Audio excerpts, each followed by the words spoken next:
어른들이 들려주신 50년대 이야기. 1950년대 중반, 먹을 게 없던 집은 한두 집이 아니었음.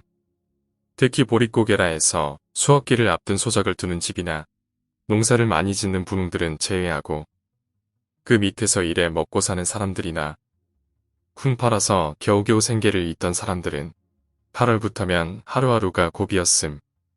먹는 걸 제때에 못 먹다 보니 굶어 죽는 애들도 한둘이 아니었고 버섯을 잘못 먹고 미쳤다는 사람들뿐만 아니라 입 하나 줄이려고 자식까지 버리는 부모들도 많았다고 함.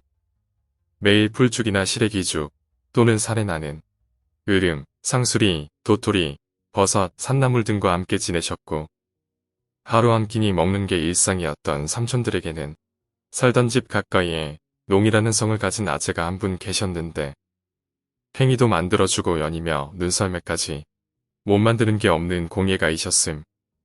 희한하게도 팽이며 제기 등을 만들면 아이들에게만 나눠주었는데 만드는 동안에는 불경을 읊으셨다고 함. 여튼 그렇게 평화롭게 지내던 때 작은 삼촌은 국민학교에 입학했고 뭉시아제의 큰아들이 11살이었는데 자전거로 삼촌을 태우고 같이 등하교를 했음. 옛날에는 몇 살 차이가 나도 그냥 친구처럼 서슴없이 지내던 때라서 매일같이 밤늦게까지 학교에서 놀다가 집에 오는 길이 무서워 학교에서 같이 잠도 자고 그랬는데 뭉시아제의 큰 아들이 중학교에 가면서는 혼자서 편도 심리가 넘는 학교를 다니게 된 거임. 작은 삼촌은 아버지 형제에 비추어 보면 방이 장난이 아님.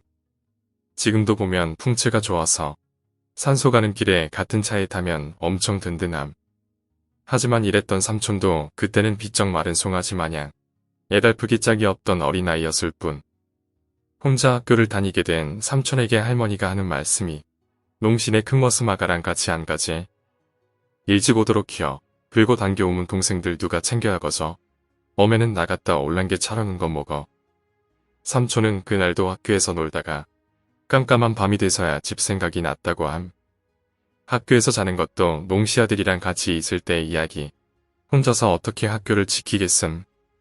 결국에 큰 마음 먹고 뚜벅뚜벅 1시간 길을 걷기 시작했고 예나 지금이나 깜깜한 비포장 도로길을 걷다 보면 나뭇잎 부딪히는 소리에도 얼마나 크게 놀람.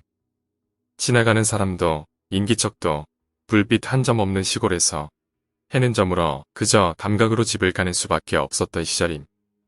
5분여 걷는 길가에는 도깨비를 모셔두는 조그마한 사당 한 채가 언덕 위에 있었고 그 길 옆으로는 오색천으로 자갈, 바위, 깨진 도기 등을 에워싸고 있는 형태가 있었는데 동네 어른들 이야기를 듣다 보면 술에 취한 어떤 사람은 그 사당에서 도깨비와 씨름을 했고 지는 바람에 거기에 널브러져 자면서 공을 꾸었다고 함. 어린 아이들이 자기를 밧줄로 묶어서 하나에 집어넣으려고 애를 쓰는데 때마침 달게 울어서 잠에서 깨보니 도깨비와 씨름했던 흔적은 물론 자기 몸을 묶으려 했던 지푸라기 흔적들이 남아있었다는 거임. 그 길을 작은 삼촌은 용기 내어 휘파람까지 곁들여 지나치던 찰나 너 팽이 만드는 농시 큰아들이랑 친구잖아. 우리도 팽이 주라. 같이 놀자. 삼촌은 분명 이건 사람 목소리가 아니다.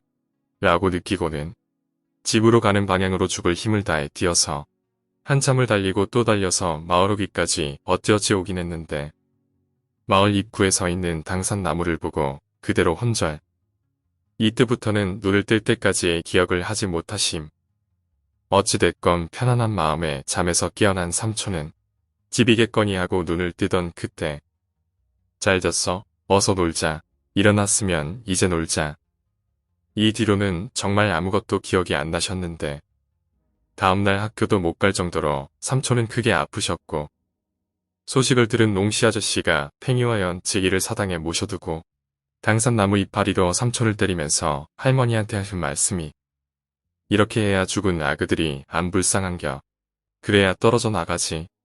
영거시기 함은 동짓날 꼭 파촉하고 돼지고기 묵 한 접시를 사당 앞에 한 상에 차려 모셔보소. 그리고 너는 순례가 됐다 했던 아가들한테 다 찾았다라고 3번 말하거라. 이렇게 마치게 되는데요. 이야기인즉 옛날에는 어린 아이들이 굶어 죽으면 어디 묻을 만한 마땅한 땅이 없어서 인적이 드문 그런 산에 아기 시체를 장독에 담아 지푸라기로 묶고 위에는 헌옷이나 돌을 채워 묻어버리거나 했는데 시골 마을에서 죽는 애기들이 너무 많다 보니 병에 걸려 제때 치료받지 못해 죽는 아이. 전염병은 특히 심각해서 장독에 넣어버리면 전염성이 없어질까 하여 장독에 넣었다는 유래도 있음은 물론 굶어 죽은 아이를 버리는 곳을 애장터라 칭했으며 그 작은 사당은 도깨비가 머무는 곳인데 해코지 않은 그런 도깨비가 아니었지만 매일같이 오로드는 아이 혼령들 덕에 지나가는 마을 사람을 붙잡고 씨름을 걸어서 지는 사람한테는 아이들하고 놀기도 하고 나이가 비슷해 보이는 어린애들은 놀래켜서 데려다가 놀아주게 했다는 그런 소설 같은 이야기였습니다. 오늘 이야기는 여기까지입니다. 오늘 이야기가 재미있으셨다면 구독과 좋아요 부탁드립니다. 감사합니다.